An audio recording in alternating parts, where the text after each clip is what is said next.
I made six figures and still lived paycheck to paycheck. Picture this. You're staring at your bank account, and the numbers don't make sense. Six figures flowing in every year. More money than you've ever seen in your life. More money than your parents ever dreamed of making. And yet somehow, you're broker than when you were 17, wiping down tables at a diner for minimum wage. That was me, and if you're watching this video, there's a good chance that might be you too. My name doesn't matter. My face doesn't matter. What matters is the hard truth I'm about to share with you. Because this isn't just my story. This is the story of millions of people who discovered that making money and keeping money are two completely different skills, and one of them can destroy your life if you're not careful. I thought I had figured it out. After years of grinding, hustling, and clawing my way up the ladder, I finally broke through that magical six-figure barrier. The number that society tells us means you've made it.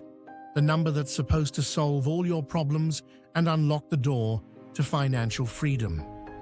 But here's what nobody tells you about making six figures. The moment that money hits your account, the world suddenly opens up to you in ways you never imagined. And not all of those ways are good. The car dealership that wouldn't look at you twice when you were making $40,000. Now, they're rolling out the red carpet, talking about how you deserve to drive something that matches your success. The luxury apartment complex with the waterfront views that seemed impossibly out of reach. Suddenly, you qualify. The lifestyle you've been watching on Instagram, the one that seemed like a fantasy, it's not just possible anymore, it's expected. And that's where the trap begins. I got the car first.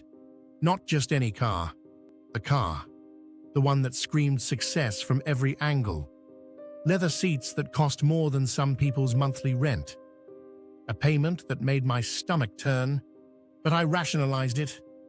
I'm making six figures now. I deserve this. This is what successful people drive. Then came the apartment. Waterfront views, floor-to-ceiling windows, amenities that made me feel like I was living in a resort. The rent was astronomical, but I could afford it. Or so I thought. But it didn't stop there. It never stops there. Success, I learned, comes with a uniform, and that uniform is expensive.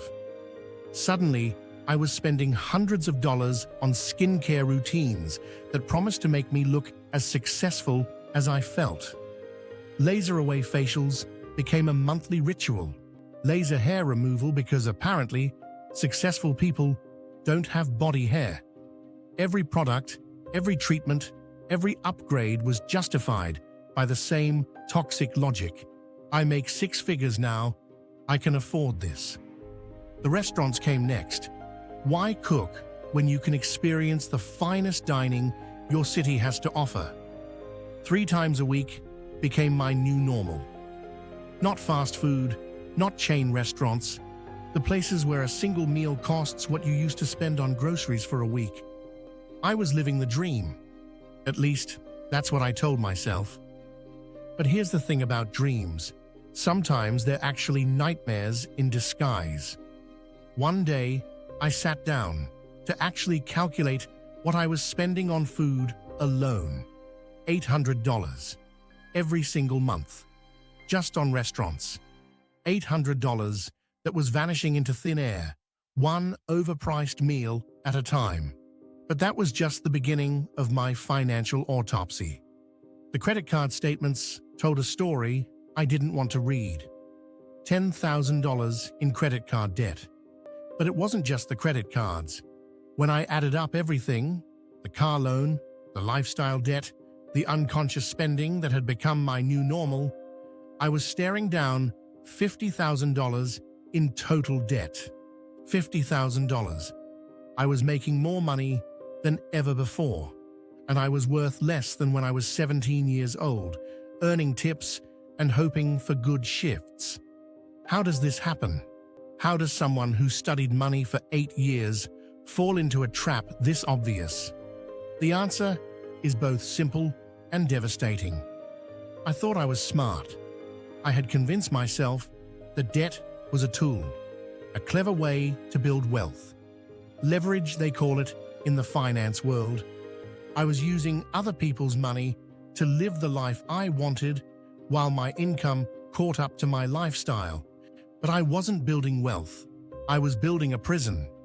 And I was both the architect and the prisoner. The truth hit me like a freight train when I discovered Dave Ramsey. Here was a man saying something that contradicted everything I thought I knew about money. Money isn't about math. Money is about behavior. Every dollar I was sending to credit card companies was a dollar I couldn't invest. Every payment I was making to service my lifestyle debt was a payment I couldn't make to my future self. I wasn't leveraging anything. I was borrowing from tomorrow to pay for today's instant gratification. And instant gratification is a drug. The hit feels incredible in the moment, but the crash is devastating. But there was something deeper happening here, something that Dave Ramsey talked about, but that truly crystallized when I discovered the teachings of Neville Goddard. Your external reality is nothing more than a reflection of your internal state. I wasn't spending money because I had it. I was spending money because I didn't feel like I had it. Deep down, I was operating from a place of lack, a place of scarcity, a place of spiritual emptiness that no amount of restaurant meals or luxury treatments could fill. I wasn't present. I wasn't aware. I was living unconsciously, on autopilot, letting my fears and insecurities drive every financial decision I made. When you live from lack, you attract more lack. When you operate from fear, you create more situations to be afraid of.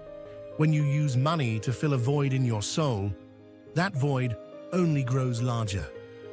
I had fallen into the most insidious trap of modern society. I was using debt to fake abundance. I was borrowing money to pretend I was wealthy, while slowly but surely becoming poorer with every swipe of my credit card. The wake-up call was brutal, but it was necessary. I realized that discipline and awareness matter infinitely more than income. The millionaires I began studying weren't the flashy entrepreneurs driving Lamborghinis and posting about their lifestyle on social media. They were engineers with spreadsheets, teachers with budgeting systems, people who understood that wealth isn't about what you spend, it's about what you keep. Meanwhile, I learned about doctors drowning in student loans, driving luxury cars they can't afford to impress people they don't even like, dentists with million-dollar practices who can't retire because their lifestyle expenses match their income, high-earning professionals trapped in golden handcuffs, prisoners of their own success. The cultural debt addiction runs so deep that we've normalized financial insanity. We celebrate people for buying things they can't afford with money they don't have to impress people who don't matter. We've made debt so common that paying cash for a car is considered weird. But here's what I learned in my journey from six-figure debtor to actually building wealth. It's not about how much you make. It's about how awake you are. You can make $100,000 a year and be broke. You can make $50,000 a year and be wealthy. The difference isn't in the income, it's in the consciousness. Wealthy people don't think like broke people who happen to have money.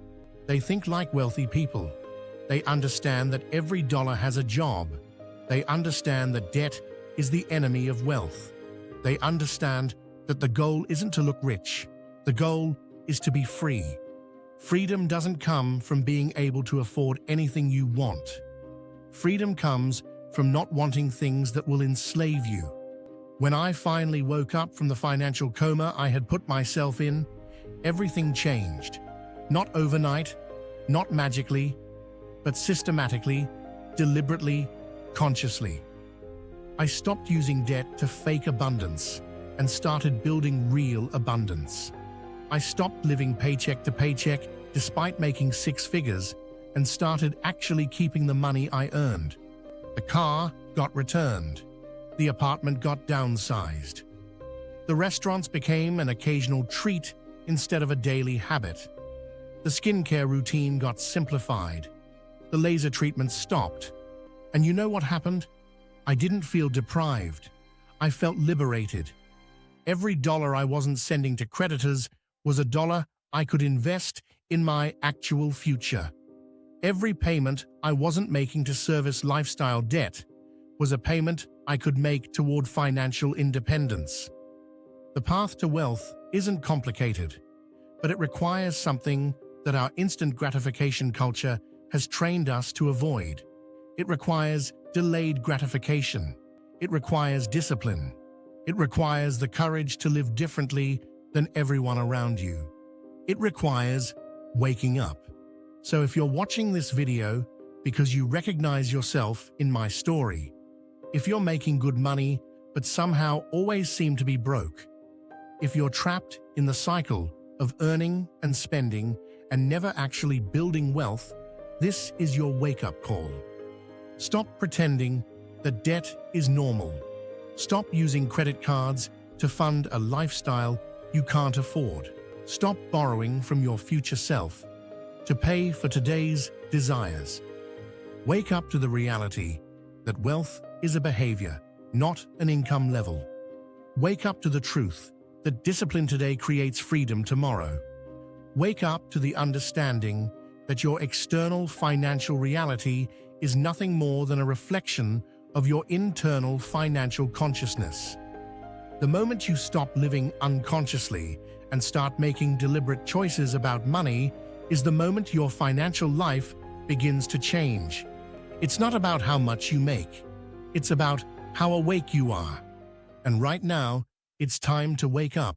Luxona, where millionaires are made.